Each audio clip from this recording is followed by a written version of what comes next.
বন্ধুরা, পালং শাক দিয়ে যে এত সুন্দর পাটিসাপটা হয় তোমরা না দেখলে বিশ্বাসই করবে না। তোমাদেরকে পুরো ভিডিওটা দেখতে হবে।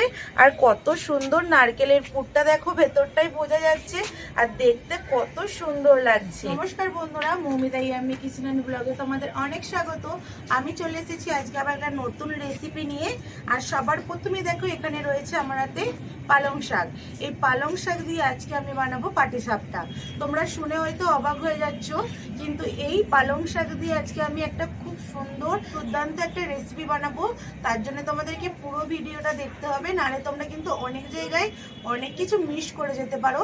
তার সঙ্গে থাকবে আমি যে নারকেলের যে ছাইটা মারবো সেটাও কিন্তু আমি আজকে খেজুরের গুড় দিয়ে বানাবো। রেসিপিটা তোমরা দেখো, খুব ভালো লাগবে। আর ভালো লাগলে অবশ্যই একটা লাইক করে দিয়ে আমার চ্যানেলটা সাবস্ক্রাইব করে দেবে। বন্ধুরা চলো আজকে আমি রেসিপিটা শুরু করি। সবার প্রথমে আমি এখানে পালং শাকটা পরিষ্কার করে ধুয়ে নিয়েছি। এটা আমি মিক্সিতে আগে পেস্ট করে নেব। এখানে একটা মিক্সিং জারে নিয়ে নিয়েছি। এই জারের মধ্যে আমি পালং শাকগুলো সব দিয়ে দেব। আর পালং শাকটা আমি আগে থেকে পরিষ্কার করে ধুয়ে নিয়েছি। আর এই রেসিপিটা বানানোর জন্য একদম কচি পালং শাকটা নিতে হবে। সব পালং শাকগুলো আমি মিক্সিং জারের মধ্যে দিয়ে নিয়েছি। আর এতে আমি একটুকু জল দেব না, জল ছাড়া এটাকে আমি একটা পেস্ট বানিয়ে নেব। এখানে আমি পেস্ট করে নিয়ে চলে এসেছি। এবার তোমাদেরকে দেখিয়ে দিচ্ছি। এই দেখো, এইরকম ভাবে আমি জল ছাড়া পেস্ট করেছি। পালং শাকে এমনি অনেক জল বেরিয়ে গেছে। এটাকে এখন আমি একটা ছাঁকনির সাহায্যে ছেঁকে নেব। এখন আমি ছেঁকে নেব।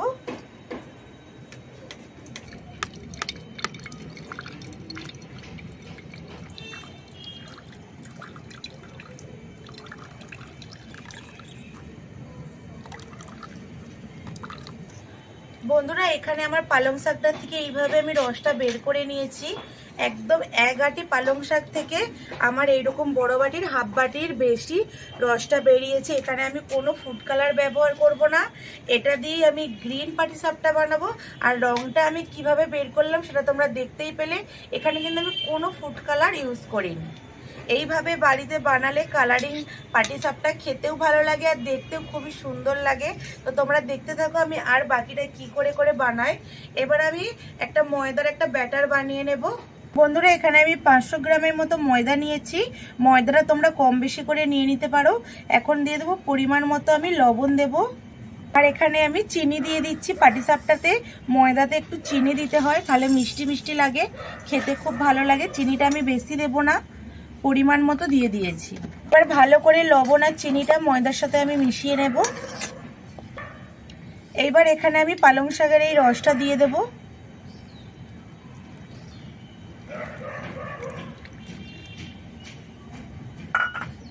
রসটা দিয়ে দিয়েছি। আর কালারটা দেখো কত সুন্দর দেখতে লাগছে, সাদার মধ্যে সবুজ কালার। এবার এখানে আমি পরিমাণ মতো আবার জল দিয়ে দেব। জলটা আস্তে আস্তে দেবো আর এইভাবে একটা ব্যাটার বানিয়ে নেব। বন্ধুরা, এখানে আমি ব্যাটারটা বানিয়ে নিয়েছি। এইরকম দেখো স্মুথ হয়েছে ব্যাটারটা। আর খুব বেশি ঘন নয় আর খুব বেশি পাতলাও হবে না, মিডিয়াম একটা ব্যাটার বানাতে হবে।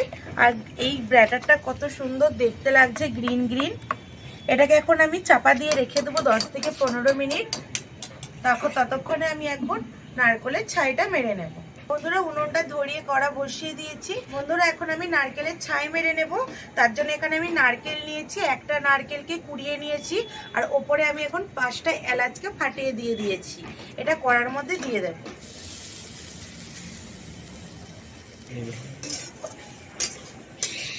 বন্ধুরা, নারকেলের ছাই মারার জন্য আমি এখানে খেজুর গুড় নিয়েছি, খেজুর গুড় দিয়ে দেব। তোমরা চাইলে এখানে চিনি দিয়েও নারকেলের ছাইটা মেরে নিতে পারো, বা আখের গুড় দিয়েও এই ছাইটা মেরে নিতে পারো। কিন্তু এখন এই শীতকালে খেজুর গুড় পাওয়া যায়, খেজুর গুড় দিয়ে নারকেলের ছাই মারলে খেতে খুবই ভালো লাগে। সবসময় তো খেজুর গুড় পাওয়া যায় না। আর আজকে আমি বানাচ্ছি গ্রিন পাটিসাপটা। গ্রিন পাটিসাপটার সাথে এইরকম খেজুর গুড়ের নারকেলের ছাই মারা থাকলে খেতে খুবই ভালো লাগে। তোমরা বাড়িতে একবার এইভাবে বানিয়ে দেখবে, খেতে খুবই সুন্দর লাগে। বন্ধুরা, এখানে আমার নারকেলের ছাই মারা হয়ে গেছে। আর কালারটা দেখো এখন কত সুন্দর এসেছে। এটাকে এবার আমি নামিয়ে নেব।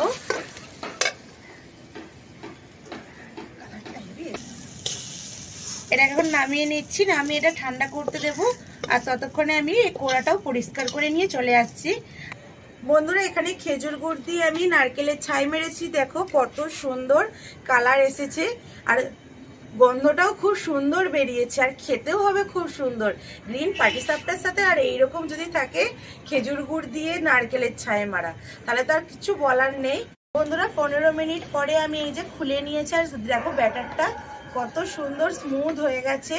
এটা 10-15 মিনিট চাপা দিয়ে রাখলেই ব্যাটারটা খুব সুন্দর স্মুথ হয়ে যায়। আর এখন এখানে কড়াতে আমি আজকে পাটিসাপটাটা বানাবো, তার জন্য কড়া ধুয়ে আমি পরিষ্কার করে নিয়ে চলে এসেছি। তোমরা চাইলে ননস্টিকের তাওয়াতেও বানিয়ে নিতে পারো। অনেকের বাড়িতে ননস্টিকের তাওয়া থাকে না, তারা কিন্তু এই কড়াতেই খুব ভালোভাবে বানাতে পারবে, কোনো অসুবিধে হবে না। শুধু আমি কিভাবে বানাচ্ছি সেটা তোমরা দেখতে থাকো। আমি একদম হালকা করে তেল ব্রাশ করে নিয়েছি।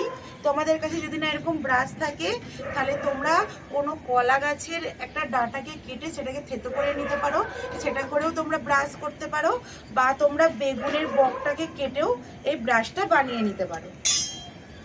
এখানে এই বড় চামচের 1 চামচ ব্যাটার নিয়েছি, এইভাবে দিয়ে দেব, দিয়ে ভালো করে এটাকে এইভাবে ঘুরিয়ে নেব।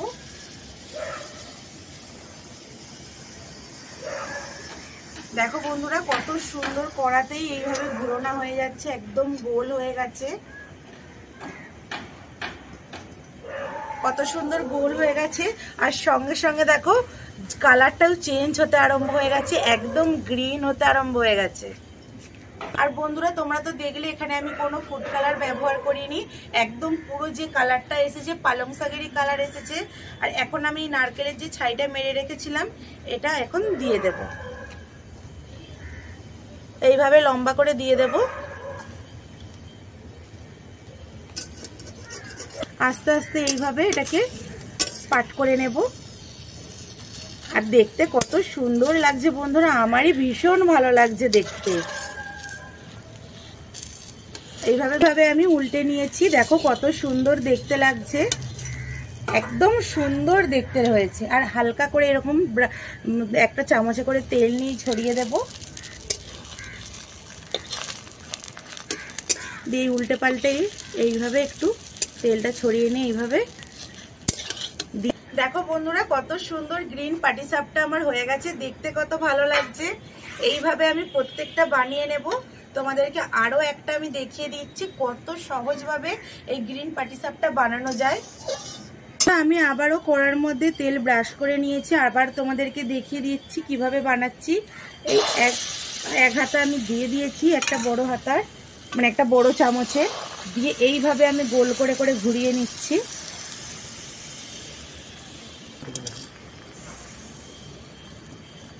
তোমরা বোঝার সুবিধার জন্য আমি সামনে থেকে পুরো দেখালাম, তোমরা দেখে নিশ্চয়ই বুঝতে পারছো কত সুন্দরভাবে কড়ার মধ্যেই পাটিসাপটা বানানো যায়, কোনো ননস্টিকের তাওয়ার প্রয়োজন হয় না। আমি গ্রিন পাটিসাপটা বানাচ্ছি, তোমরা গ্রিনটা না বানালেও সাদা পাটিসাপটা বানালেও এইভাবে কড়াতেই বানিয়ে নিতে পারবে, খুব সহজেই কিন্তু বানানো হয়ে যাবে। ওর থেকে এবার নারকেলের ছাই যে মেরে রেখেছিলাম এটা দিয়ে দেবো।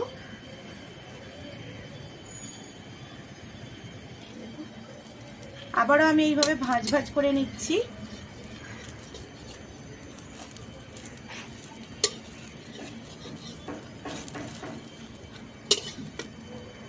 আবারও একটা গ্রিন পাটিসাপটা হয়ে গেছে আমার। এইভাবে আমি প্রত্যেকটা পাটিসাপটা বানিয়ে নেব।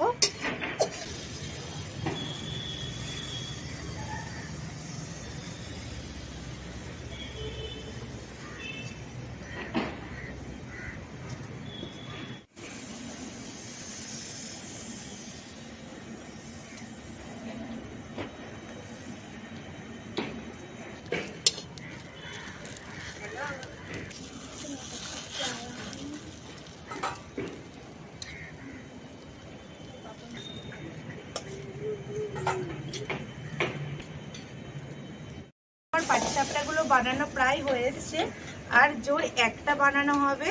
আর আমার আঁচটা দেখো কত ঠিকঠাক রয়েছে বলেই পাটিসাপটাগুলো কত সুন্দর বানানো হচ্ছে। তোমরা যদি গ্যাসে করো তাহলে গ্যাসের আঁচ একদম কম করে করবে, একদম লো করে করবে।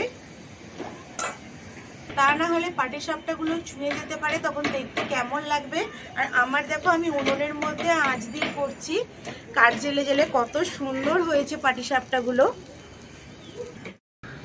বন্ধুরা এখানে আমার পালং শাকের পাটিসাপটা সব বানানো হয়ে গেছে, কত সুন্দর হয়েছে দেখো। একটা আমি ভেঙে দেখাচ্ছি তোমাদেরকে।